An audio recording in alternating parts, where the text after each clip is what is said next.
Vamos a continuar con nuestro evento y damos la bienvenida a la oportunidad que representa el nearshoring en México. Esto no es una hipótesis, sino una realidad. La demanda de espacios en parques industriales, sobre todo en la parte norte del país, muestra el proceso de relocalización industrial que ha comenzado aceleradamente. Para analizar a fondo la dimensión de la oportunidad, queda con ustedes Lorenza Martínez, directora general de Banco Actinver, que va a conducir nuestro panel de empresas.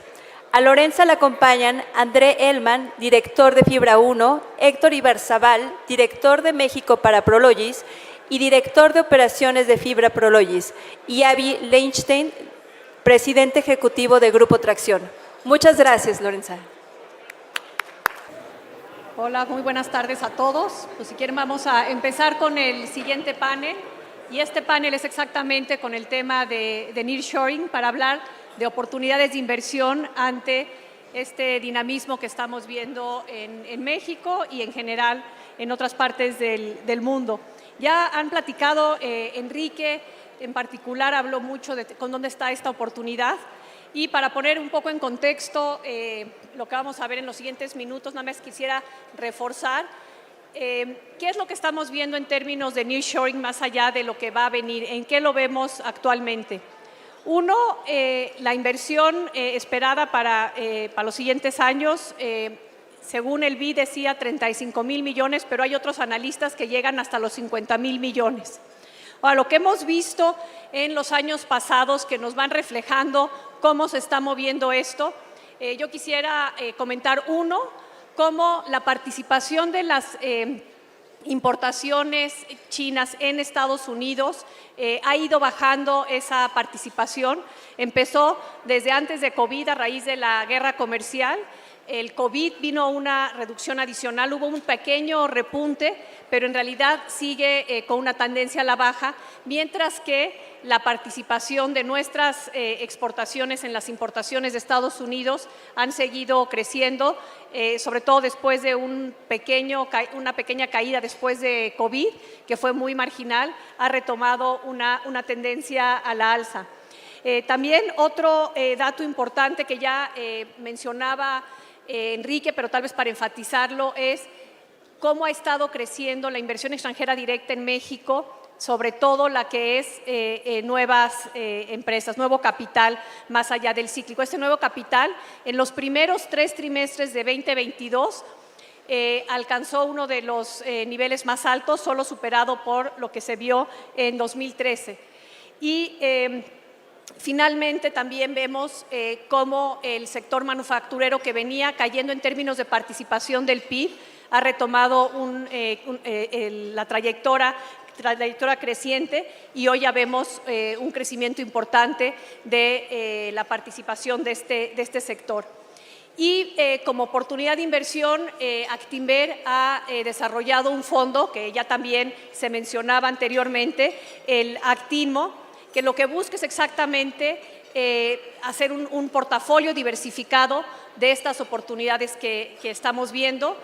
Durante 2022 este fondo obtuvo un rendimiento del 12%, lo cual resalta más allá del número con lo que estábamos viendo en los mercados de capitales que estaban presentando pérdidas importantes. Y bueno, luego estaremos platicando un poco más de las inversiones, pero pues bueno, ya dándole la bienvenida a nuestros panelistas, que es un gusto que estén aquí. Y yo quisiera abrir el panel con los tres para que nos vayan platicando de los tres tienen fibras, empresas inmobiliarias, las cuales tienen un gran beneficio de lo que es el nearshoring. Pero quisiera que nos platicaran primero de la fibra o la empresa que representan y cómo ven esta oportunidad del nearshoring, le están viendo particularmente. Y si quieres empezamos, André.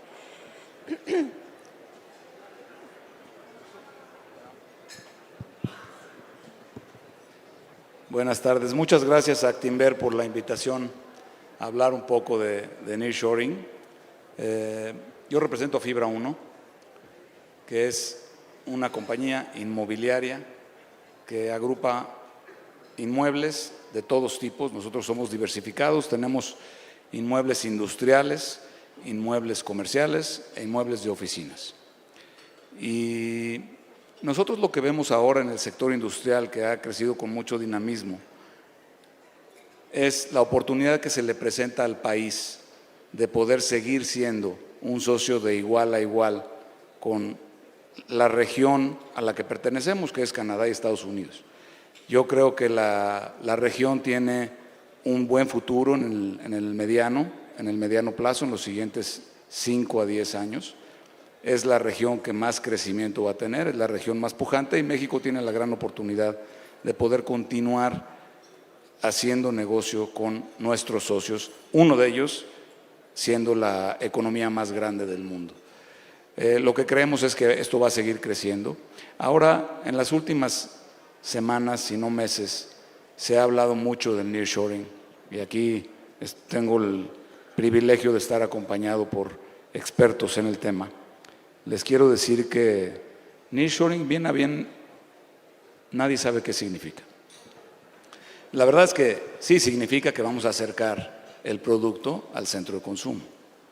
Lo que nosotros creemos es México tiene una grandiosa oportunidad de establecer operaciones de empresas que hoy están en Asia para que puedan seguir entregando el producto a la economía otra vez más grande del mundo.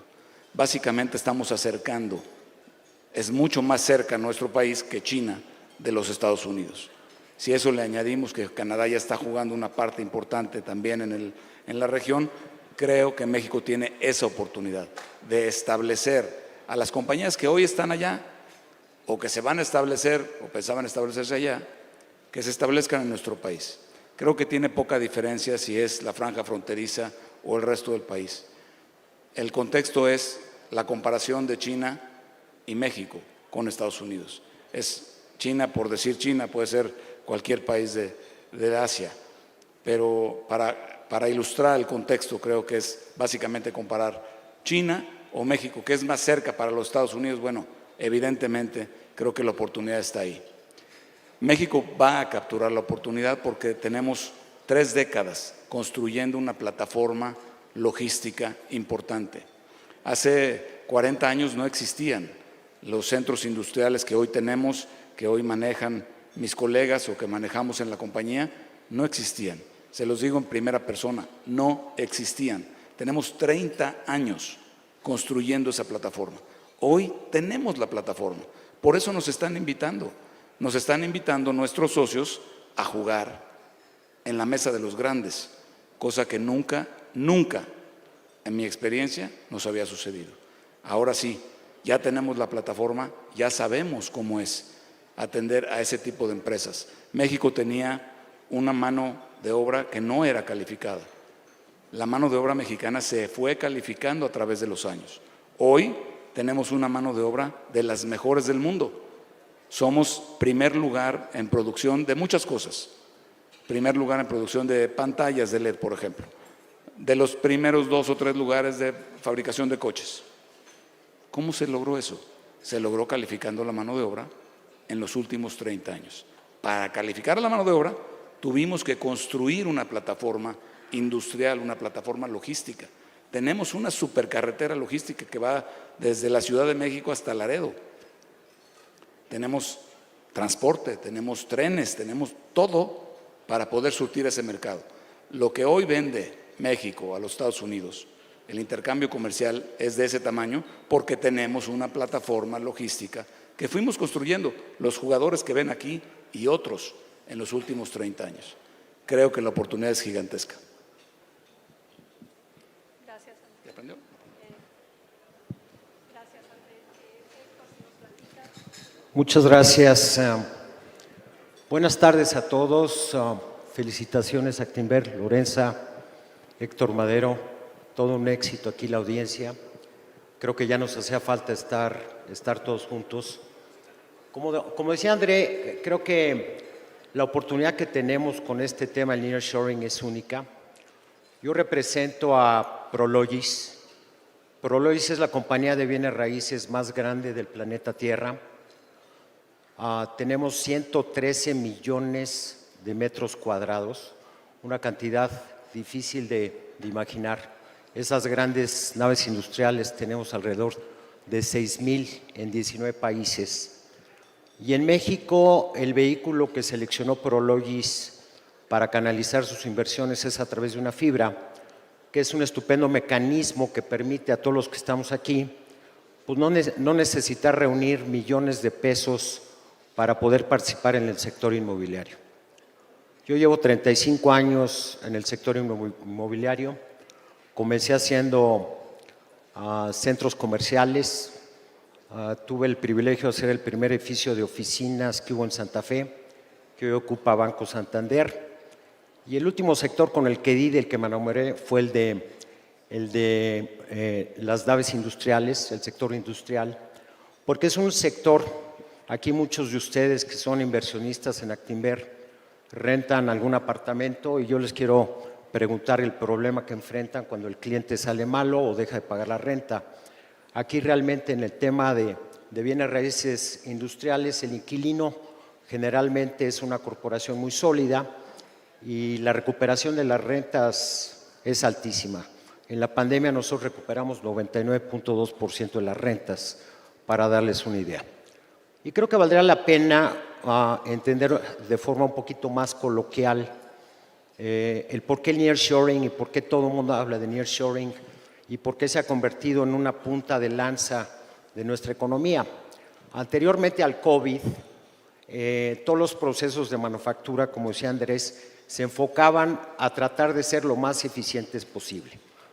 Si en Tijuana había un componente que valía $10, eran capaces las empresas de irlo a buscar a Taiwán o a China para ahorrarse 50 centavos de dólar porque había quién sabe cuántos miles de componentes.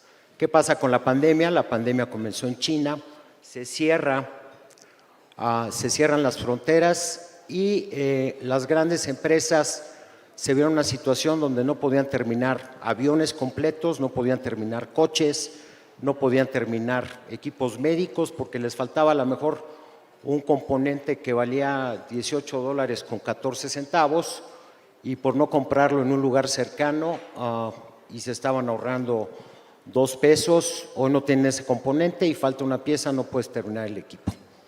La pandemia hizo entender a las empresas que hoy fue el COVID, mañana puede ser un desastre nuclear, puede ser una guerra como la que estamos viendo en Ucrania, y ha habido un cambio de mentalidad en las empresas donde ya lo que buscan no es ahorrarse el último centavo en los componentes. En inglés se movió de just in time, que era tener el componente a tiempo, a just in sequence, que era tener el componente ya en la línea de producción para ahorrar aún más costos, a lo que tenemos ahora que es just in case. Las empresas están inventariando en forma significativa porque no quieren que les vuelva a suceder lo que pasó cuando se cerró China. ¿Quién es el ganador de este fenómeno? Pues indudablemente lo es México. El primer punto que las empresas buscan es la frontera. Tijuana está next door con San Diego, la economía de California más importante del mundo, y conforme las fronteras se han ido saturando, pues esta actividad se ha ido hacia el sur del país, siendo hoy por hoy Monterrey el gran ganador de este tema de nearshoring. Y el nearshoring, mucha gente piensa que viene de Asia, y sí hay un componente que viene de Asia, principalmente China, pero el componente más significativo que tenemos viene de los Estados Unidos. Técnicamente algunos le llaman el friendly shoring. Los Estados Unidos también están enfrentando una situación donde la mano de obra no existe. En un país con más de 300 millones de habitantes, pues los jóvenes, algo que no les interesa ya es ser mesero, mucho menos les interesa meterse a una nave industrial a gastar ahí 10 horas de su vida. Entonces, México está en otra etapa. México sí les ofrece esa disponibilidad y el costo de obra de México comparado con Estados Unidos es alrededor de un 25%, incluyendo un factor de eficiencia. Hoy México tiene una mano de obra también sustancialmente más barata que China y tenemos todas las condiciones para que este fenómeno nos ayude a ser uno de los países más exitosos del planeta Tierra. Tenemos temas que resolver, pero no me quiero clavar aquí en un monólogo.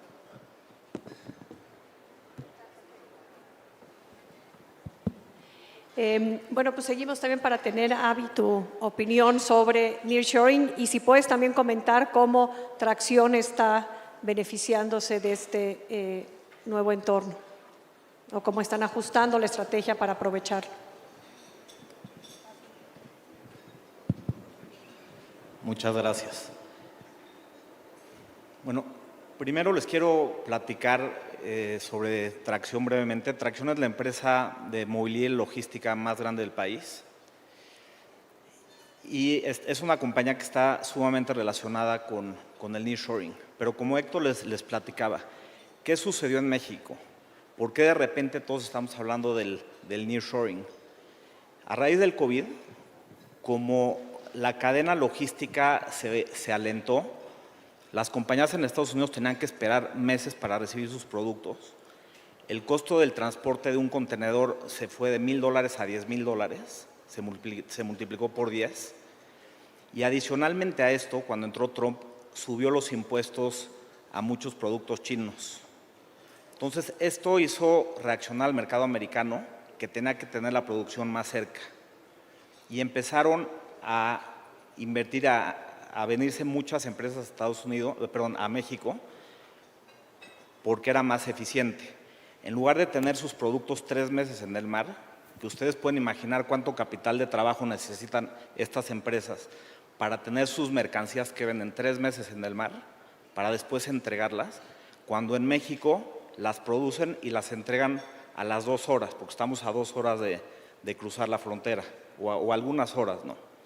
Entonces, hay mucha eficiencia en capital de trabajo para las compañías. México se volvió muy competitivo en mano de obra, como lo comentó André, mano de obra calificada, pero aparte a precios muy competitivos en comparación a China. Más las cotas altas arancelarias que tiene Estados Unidos hacia China, cuando en México tenemos un tratado de libre comercio donde los productos principalmente no pagan impuestos. Entonces, imagínense un producto que tiene una cuota del 50% de impuestos contra México que no pague ese 50%, entonces realmente nos pone en una posición muy competitiva. Ahora, la realidad es que el nearshoring ya lleva algunos años.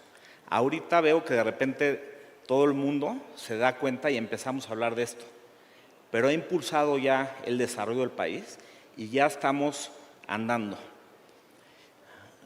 Tracción es una empresa que está muy ligada a nearshoring. Más del 50% de los ingresos de nuestra compañía están relacionados a esto. Primero, Tracción se dedica a transportar las mercancías de México a Estados Unidos y viceversa. Es parte de nuestros servicios más importantes. Pero también hacemos el manejo de almacenes. A través de nuestra empresa logística nos encargamos de coordinar y llevar el control de los almacenes de estas empresas y de manejar su cadena logística. También hacemos el transporte de materias primas para estas compañías y les ofrecemos el transporte de personal que requieren. Entonces, estamos muy integrados en la cadena, toda la cadena logística de estas compañías que están abriendo. ¿Y qué quiere decir esto en términos prácticos? Les voy a poner unos ejemplos.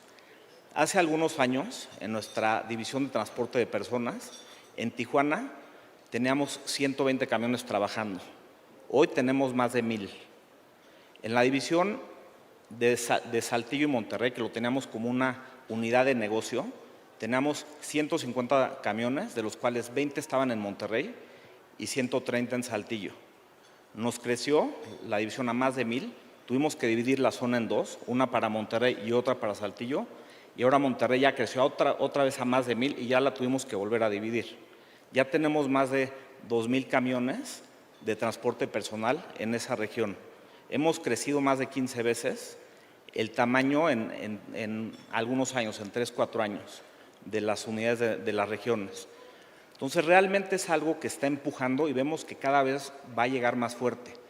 Hablando, por ejemplo, de mis compañeros de las fibras, nosotros como usuarios de sus bodegas, en Laredo llevamos meses tratando de encontrar bodegas y no hay. Ya no, ni siquiera es un tema de precio, no hay bodegas. O sea, realmente la demanda de los servicios que está generando la llegada de todas estas compañías es gigante.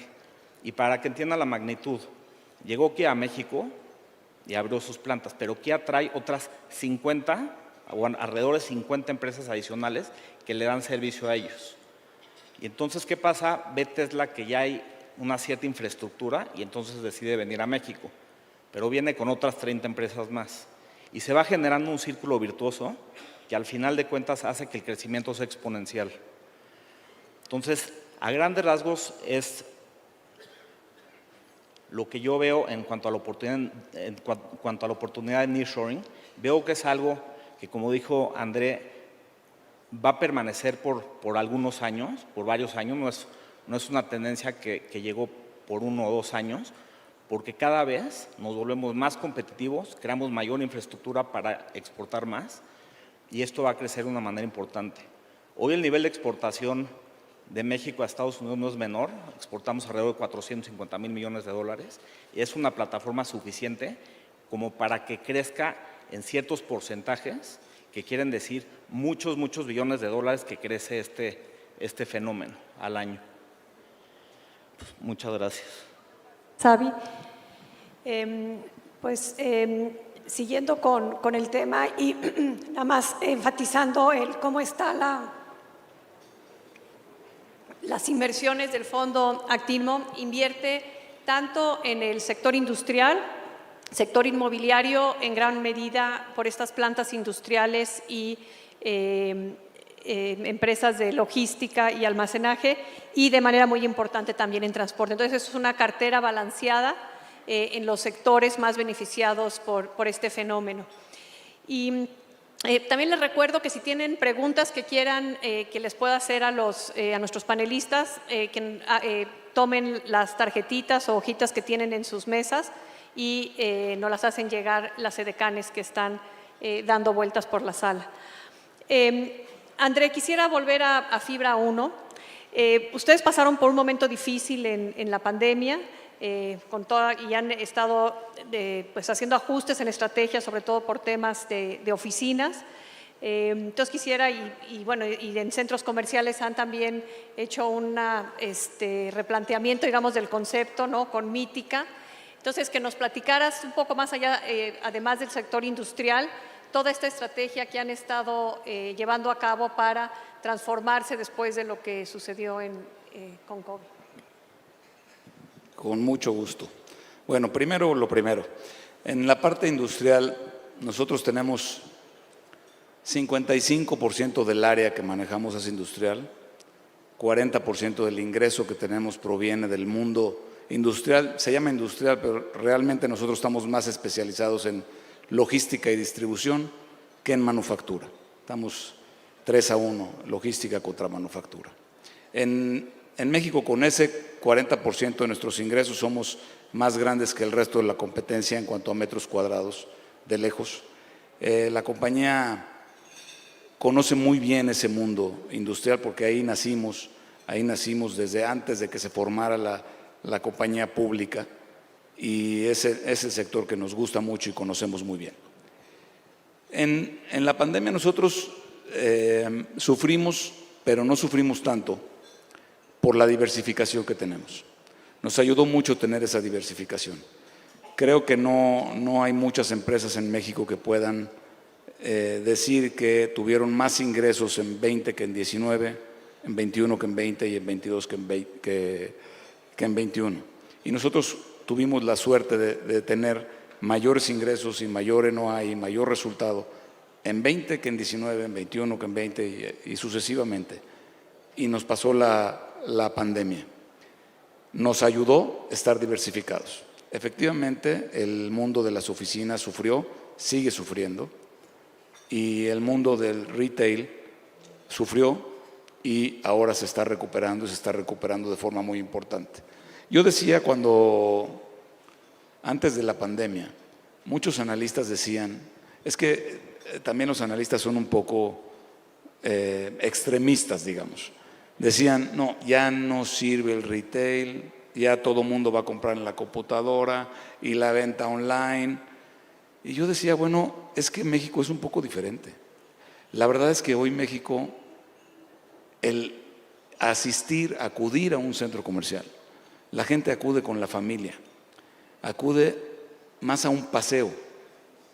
En México los centros comerciales, en nuestro caso, tienen 40% del área disponible dedicada a alimentos y bebidas y entretenimiento, cuando en los Estados Unidos era menos de 6%. Los centros comerciales eran centros comerciales. Ese modelo de centros comerciales para la población americana dejó de tener atractivo desde hace años y la gente se fue volteando a comprar desde la comodidad de su casa a través de Internet. En México creo que es diferente. En México tenemos una población que hoy apenas asiste a los centros comerciales, primero porque no los teníamos, otra vez, toda nuestra infraestructura se generó en los últimos 30 años.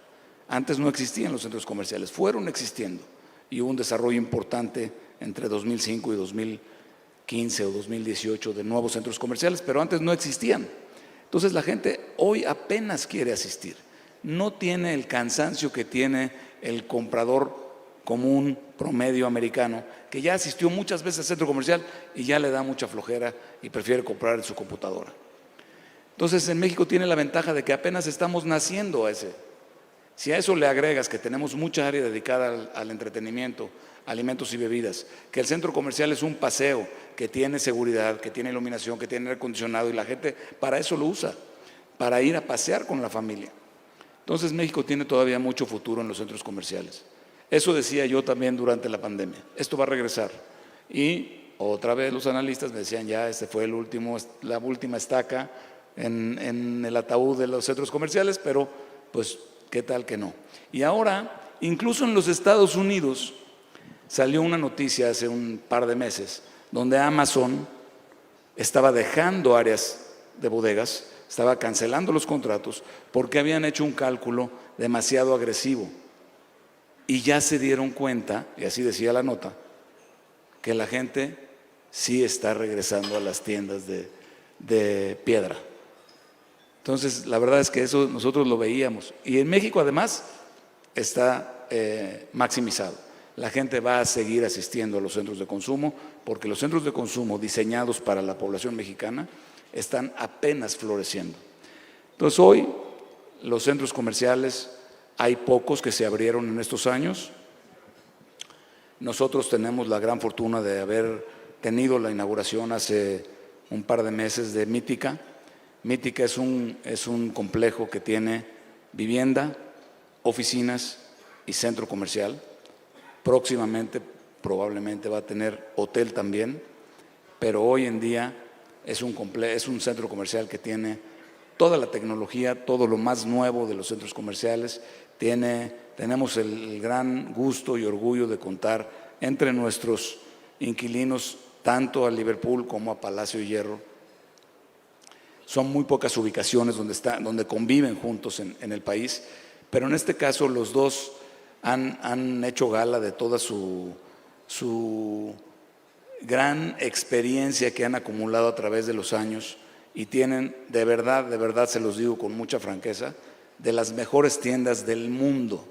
Yo los invito a que vayan y visiten. De verdad es motivo de orgullo tener una propiedad como esas en México, con lo más moderno. Están pues, básicamente todas las marcas que están en el país están ahí en el centro comercial y ha sido un éxito. La gente ha asistido en gran número a Mítica y yo la verdad es que no sé a qué atribuirlo. Es un área que estaba muy acreditada por el Palacio de Hierro anterior, que era el Palacio de Hierro Coyoacán, y ahora está en Mítica. Y aparte de ese acreditamiento, lo que ha sucedido es que la gente, creo, estaba ansiosa y estaba hambrienta de lugares nuevos. Decía yo que no ha habido nuevos centros comerciales en los últimos años y ha tenido esa gran ventaja. Entonces eso es en cuanto a la parte comercial.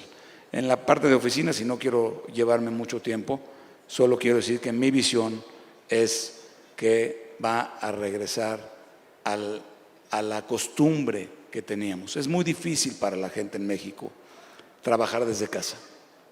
No tenemos, igual que los Estados Unidos, no tenemos ni el espacio en los apartamentos de la gente, ni tenemos tampoco la tecnología. No tenemos internet de alta velocidad en todas las colonias como para trabajar desde ahí. Además de que la gente utiliza el ir a la oficina para convivir, para salir a comer con los colegas o a cenar. Es difícil trabajar desde casa, desde México. Y yo creo que va a regresar, está recuperándose poco a poco la ocupación, va a tardar un poco más de tiempo recuperar el precio está caído en las oficinas, pero México tiene la gran ventaja que en todos los sectores, en los 3 sectores donde estamos, nuestros precios son menores que nuestros competidores o nuestros pares, llámese Colombia, Brasil, Argentina, Chile, etcétera, etcétera. Entonces creo que tenemos oportunidad en todos los sectores. Gracias, André. Pues sí, un punto que también ya se comentaba al principio del evento, que es que al final del día el contacto humano es importante y pensar en los centros comerciales más como centros de reunión y de entretenimiento y diseñarlos de esa manera, pues es un concepto muy diferente que el que se tenía en los 70s o los 80s, ¿no? Héctor, quisiera que nos platicaras un poco acerca de cómo van con la inversión de el año pasado levantaron 8,000 millones de pesos con un plan de inversión bastante agresivo. Entonces, que nos platicaras un poco cómo van en su programa y qué viene hacia adelante en la ejecución de estos recursos.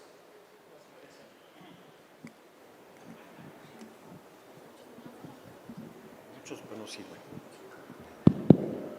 Efectivamente, como menciona Lorenza, en Fibra Prologis tuvimos el honor de ser la emisión de equity más grande que hubo en la Bolsa Mexicana de Valores. El 30 de septiembre levantamos $400 millones para invertir precisamente en el tema logístico y en el tema de manufactura. Estamos viviendo una situación única en el sector. Tú mencionabas, cerramos el año con 99% de ocupación. Cuando hablamos de las fibras lo que tienen por definición son bienes raíces comerciales, así es como se les conoce. Y mucha gente piensa que el negocio es recolectar rentas y efectivamente las rentas significan una parte importante de nuestro rendimiento. Pero la parte más importante de nuestro rendimiento es el incremento del valor de los activos. Habiendo 25 mercados en el país donde Prologis puede invertir, nosotros solo estamos en los 6 mercados más importantes. La única manera que un bien raíz, nuestra abuelita nos decía, invierte en bienes raíces porque tienen plusvalía. Y hay un entendido por ahí que la plusvalía se da en automático porque es un bien inmueble. Y no puede haber nada más falso que esto. En un bien raíz comercial, si el bien raíz comercial va a subir de precio, es por 2 situaciones. Una que está totalmente fuera de nuestro control, que es el cap rate, que es el inverso del múltiplo, y no me quiero meter en tecnicismos, se comprima. Y la segunda que todos entendemos muy fácilmente es que podamos incrementar las rentas. Con el mismo edificio, si yo estoy cobrando una renta mayor, creo que no hace falta ser científico nuclear para entender que ese inmueble vale más. Fibra Prologis el año pasado, en nuestra renovación de contratos de arrendamiento, incrementamos el valor de las rentas 20%. 20%. Es decir, que si estaban pagando $5 por metro cuadrado, en la renovación en promedio tuviste que pagar $6. Las rentas de mercado subieron alrededor de 15%. El mercado está totalmente vendido. Hay una buena noticia que el nearshoring y hay mucha oportunidad. La mala noticia es que la posibilidad de seguir creciendo con nuevo producto está muy limitada. Y está muy limitada porque no tenemos energía eléctrica y está muy limitada porque todo el tema de tramitación de obtención de licencias y permisos se ha complicado en una forma sustantiva. Si nosotros pudiéramos surtir el pipeline de clientes que quieren estar en nuestros edificios, estaríamos creciendo a un ritmo insospechado.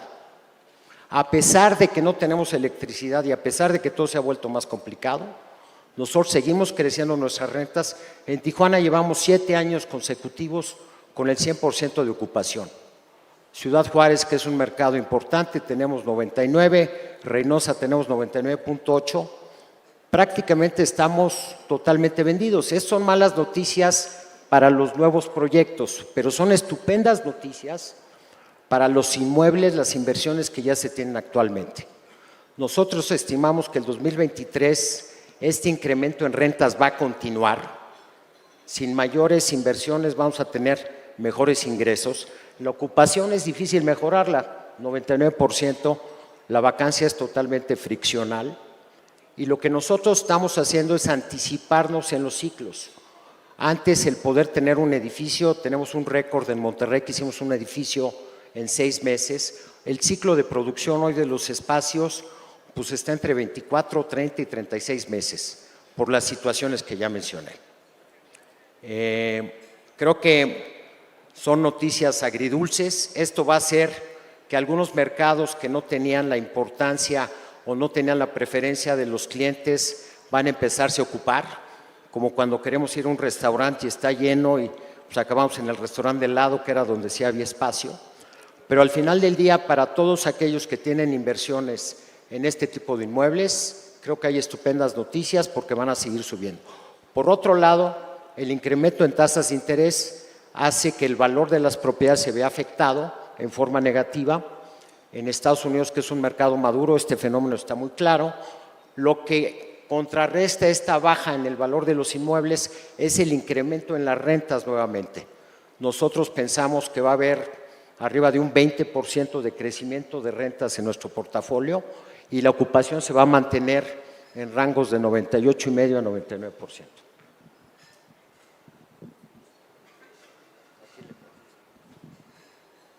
Bueno, igual había ahorita si quieres comentar, creo que además estuvo muy bueno, Héctor, porque estoy leyendo las preguntas y hay muchas que comentan exactamente esto que dices, bueno, que estamos hablando de toda esta creación, esta gran oportunidad que viene de empresas que se quieren instalar en México, pero también estamos hablando de cuellos de botella, tanto en que ya no hay suficiente espacio en la frontera, como de posibles dificultades, ya sea en permisos o en la energía eléctrica, ¿no? Que la energía eléctrica puede ser un cuello de botella. Lo que entiendo que dices es que sí claramente genera una restricción, pero lo que implica es que el crecimiento es menor que el que podría ser, pero siguen creciendo en las ubicaciones, o sea, en las ubicaciones que, pues que ya están desarrollando, ¿no? Hay muchas plantas de ustedes o recintos que ya los tienen ustedes, pero todavía están siendo ocupadas por muchas de las empresas con las que están trabajando, ¿no?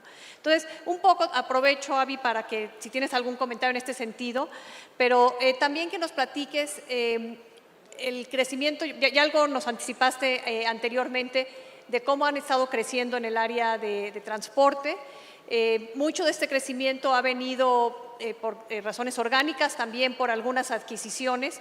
Si nos desarrollas un poco más de cómo está quedando la estructura y aprovechamos porque no sé si nos va a dar tiempo de ver todas las preguntas, ¿cómo ves estos cuellos de botella y qué implicaciones está teniendo para ustedes estos posibles cuellos de botella, ¿no? Bueno, sin duda existen cuellos de botella que al final de cuentas son oportunidades a desarrollar y a mejorar para poder cumplir con el crecimiento que estamos teniendo por este fenómeno del nearshoring. Al final, México ha venido creciendo desde hace muchos años y hemos venido construyendo infraestructura que hoy ya nos permite tener una plataforma suficientemente importante para que las compañías más grandes del mundo nos estén considerando para montar plantas. Ya lo han hecho y les ha salido pues bastante bien. Entonces creo que hay muchos temas que se deben de mejorar. Como lo mencionó Héctor, uno de ellos puede ser la energía eléctrica, Pero bueno, al final de cuentas se van a ir sobrepasando y va a llegar el crecimiento. Es un crecimiento que viene en varios años, no se está viendo que va a ser un crecimiento de 6 meses, el país se va a desarrollar y la oportunidad está. Les quiero platicar un poco acerca de Tracción. Tracción está dividido en 3 principales negocios. El primer negocio le llamamos logística y tecnología. A través de este negocio nosotros proporcionamos los servicios de transporte y de logística, pero con activos de terceros. No hacemos inversión en ellos. Realmente es una división que está soportada en sistemas y que a través de los sistemas y de personas ofrece estos servicios. Dentro de esta división tenemos la que le llamamos Tracción Logistics, que es un 4PL que se dedica a hacer el manejo de las bodegas, de los inventarios de los clientes y a manejar su cadena logística. Lo que hay que pensar es cuando existen estas grandes empresas, posiblemente trabajan con 300 proveedores de transporte y usan diferentes medios de transporte. Puede ser el carretero con el ferrocarril, puede ser barco y carretera, puede ser carretero, frontera y luego carretera en el otro país, en Estados Unidos. Lo que hace esta empresa es coordinar todos estos jugadores y a través de sistemas darle al cliente la manera más eficiente de hacerlo y de una manera muy fácil porque está soportada en el sistema. En esta división también tenemos otra compañía que se llama Traxporta. Es un broker digital, un marketplace que conecta empresas chicas y medianas con los clientes grandes. Y la empresa cobra una comisión, pero tiene un nivel muy alto de sistemas. Entonces, si nos imaginamos igual una compañía que usa alrededor de 600 compañías diferentes, imagínense para este cliente recibir 600 facturas diferentes cada semana y verificar que estén bien hechas las facturas. Lo que hace Traxporta es, a través del sistema verifica todos los servicios que se hacen, porque le ponemos rastreo satelital a los camiones. Entonces, el sistema checa que sí se hizo el viaje y que está cobrando lo que debe de cobrar. Entonces, le hace el trabajo de verificación al cliente y le plantea soluciones óptimas para que pueda ahorrarle dinero a nuestros clientes.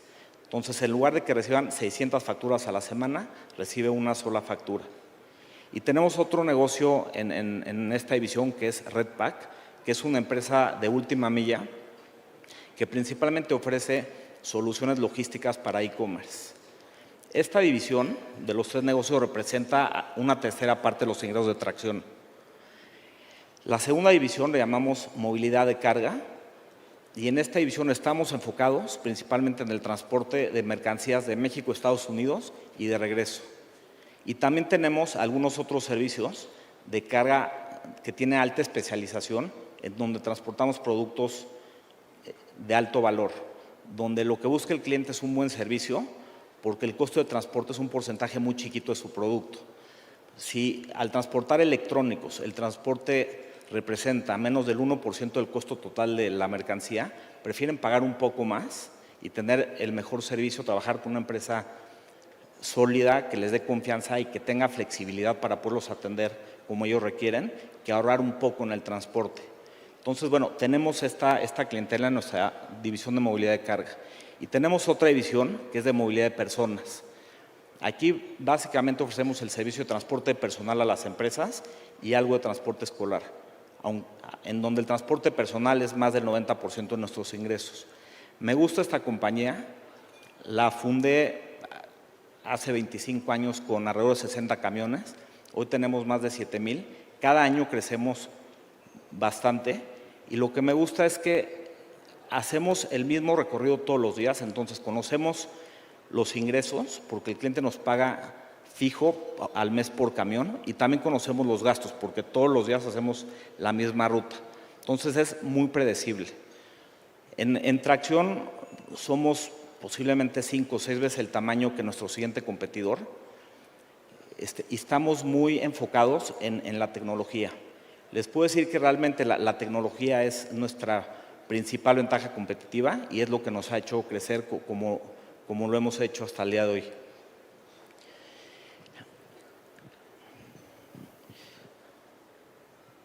Bueno, Pues muchas gracias. No, está buenísimo, la verdad bastante completo y pues, muy atractivo, además impresionante lo que han logrado en este sector.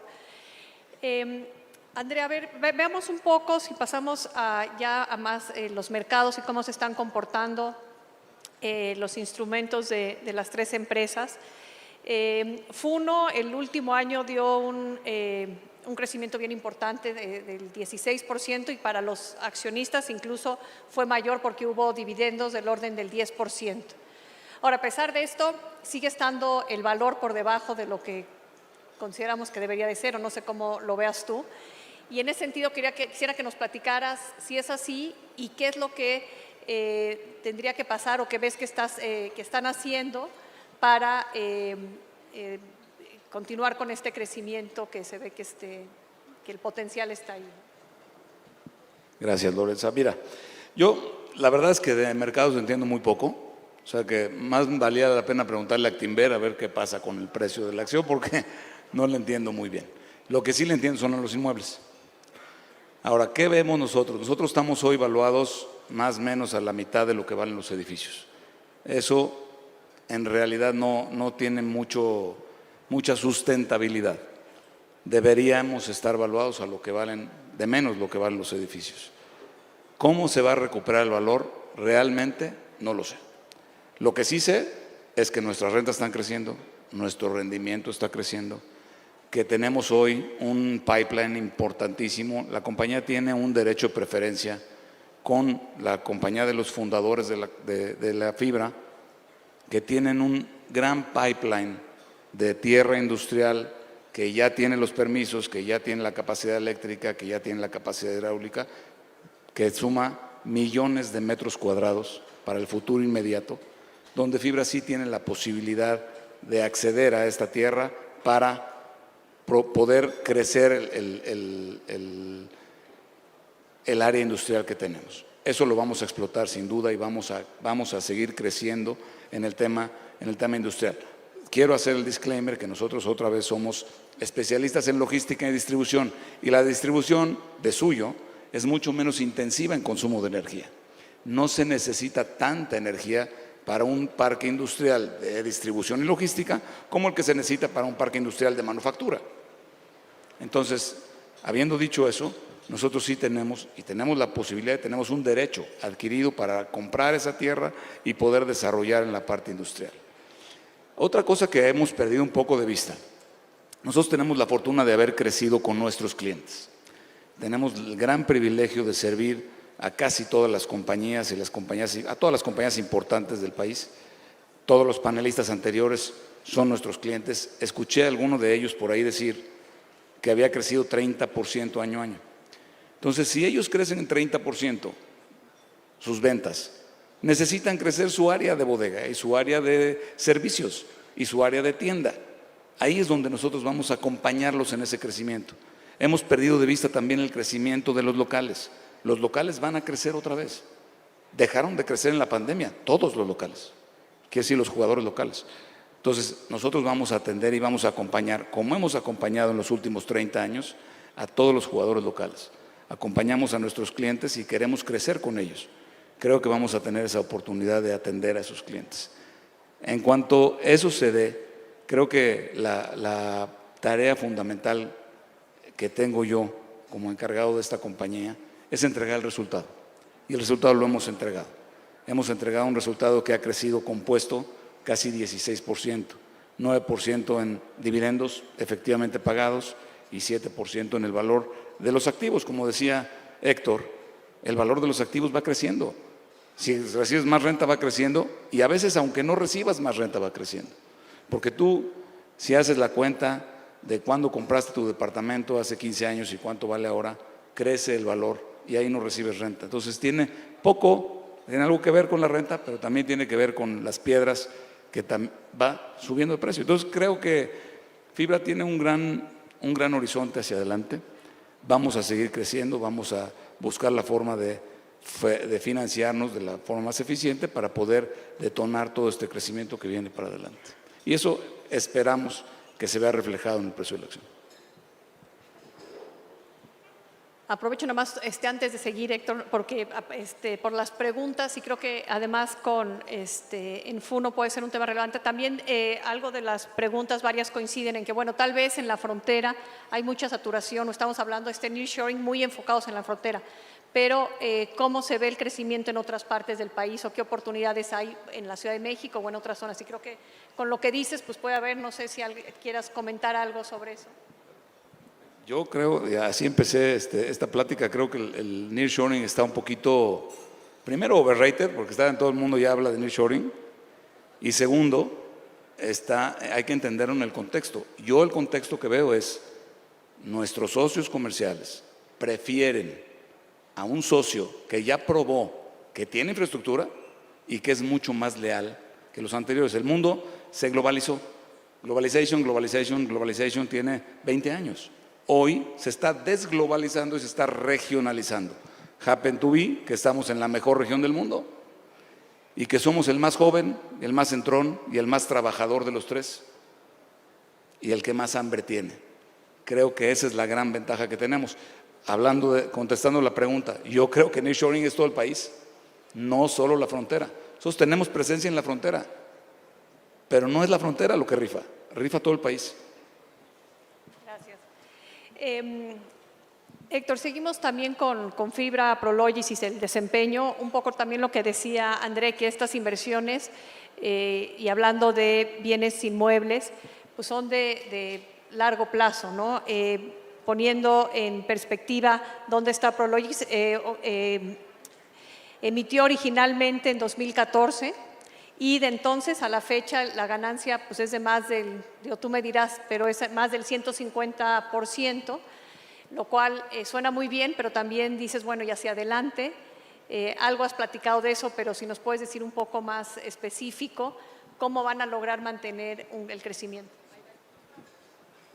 De 5 micrófonos hacemos uno, pero bueno, 5%, Lorenza, es el dividendo que estamos dando. La moneda funcional de Prologis es dólares, cerca del 70% de nuestros ingresos están en dólares americanos. El gran ganador del nearshoring hoy ha sido Monterrey. Monterrey sí tiene mayor infraestructura y tiene todas las condiciones y está cerca de la frontera y los regios ya sabemos cómo están echados para adelante. Prologis, nuestro sponsor, acaba de comprar el terreno más grande de su historia en Apodaca, cerca del aeropuerto, 120 hectáreas. Estamos trabajando ya en 3 proyectos ahí. Que hay hacia adelante, las rentas van a crecer, que no se interpreta aquí que porque no hay energía eléctrica no vamos a crecer. Es mucho más difícil crecer. Prologis antes lo hacía en 9 meses, ahora lo estamos haciendo en 3 años. Fibra Prologis tiene el derecho exclusivo con Prologis, que es la empresa más grande de bienes raíces industriales del planeta, para comprar todo lo que Prologis desarrolla en México. Este año Prologis, nuestro sponsor, nos va a poner en la mesa alrededor de $300 millones de oportunidades.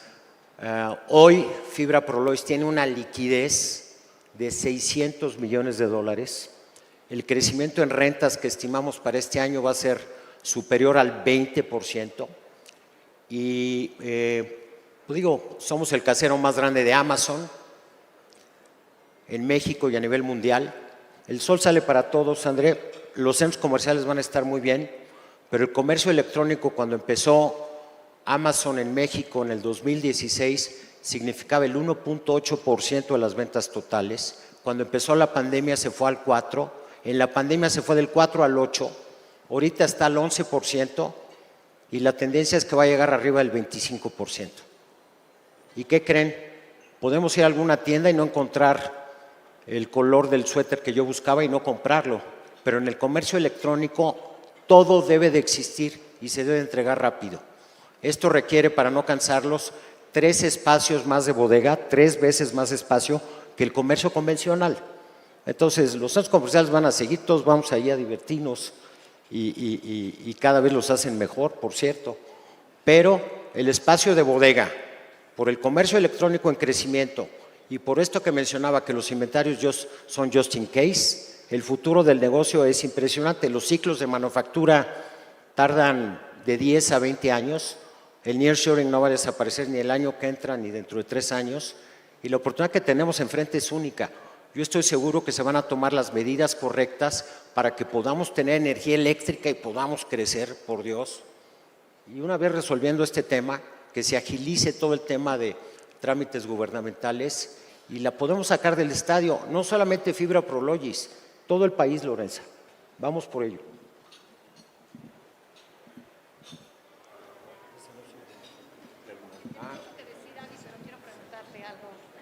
Para ponértela un poco más difícil, Avi. La primera es, ¿cuál quieres primero, la fácil o la difícil? A ver, va primero la difícil y ya las contestas como quieres. Y también si quieren reaccionar a esa. Otro tema que no se ha mencionado, pero que sí en la audiencia hay interés en hablar, y más lo pensé ahorita con Avi por pues, que al final están recorriendo todo el territorio, es el tema de la inseguridad. ¿Cómo les ha pegado y cómo ven esto hacia adelante?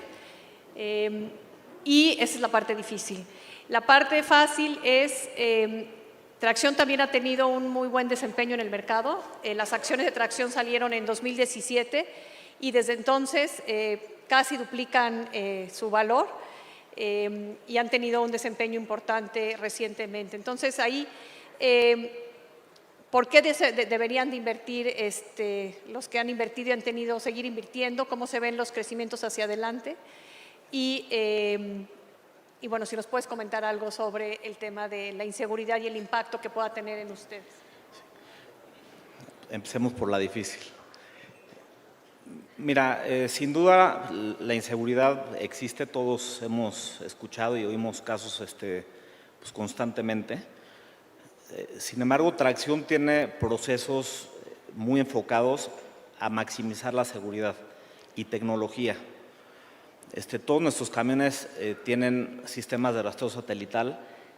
Tenemos una tecnología que nos recomienda cuáles son las rutas óptimas, que sean rutas seguras, los horarios a los que debemos de usar las carreteras, clientes con los que debemos de trabajar, zonas en las que tenemos que operar y qué debemos de hacer en cada caso. Esto se traduce en que para Tracción todo el tema de seguridad, incluyendo el pago de primas de seguros, representa menos del 1,5% de nuestro ingreso. Entonces, realmente en el estado de resultados es un número muy pequeño que tenemos bastante controlado y que para mí como presidente de la compañía no es algo que me tiene preocupado en mi día a día, ¿no? Y bueno, me voy a Tracción. Efectivamente, como comentas, Tracción de 5 años al día de hoy, en tamaño nos hemos multiplicado por 3 veces, en todos los rubros, en ventas, en EBITDA, todas las métricas. Es una compañía que ha crecido consistentemente cada año desde que la fundamos. Inclusive en el año de la pandemia, el año más difícil, Tracción creció 20%. Y yo veo que Tracción va a continuar esta tendencia de crecimiento. Hoy los vientos soplan a favor de la compañía porque se han incrementado la demanda de nuestros servicios de una manera muy importante. Realmente nosotros tenemos la posibilidad de crecer muchísimo.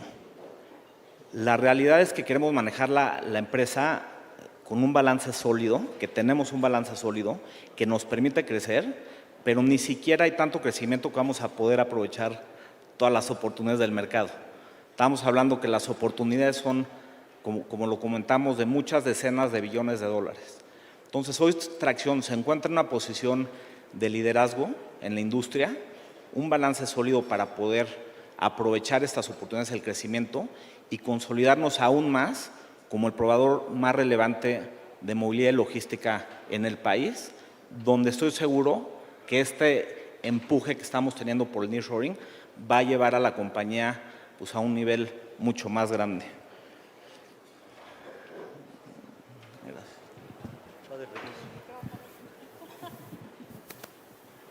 Pues muchas gracias, André, Héctor, Avi, excelente presentación y grandes oportunidades. Igual que en el panel anterior, pueden referirse con el código QR para tener un poco más de información de estas empresas y también sobre nuestro fondo en el cual pueden obtener una cartera diversificada sobre todas estas oportunidades. Así que, pues bueno, los invitamos a que se empapen un poco más de estos temas. Muchas gracias. Mil gracias.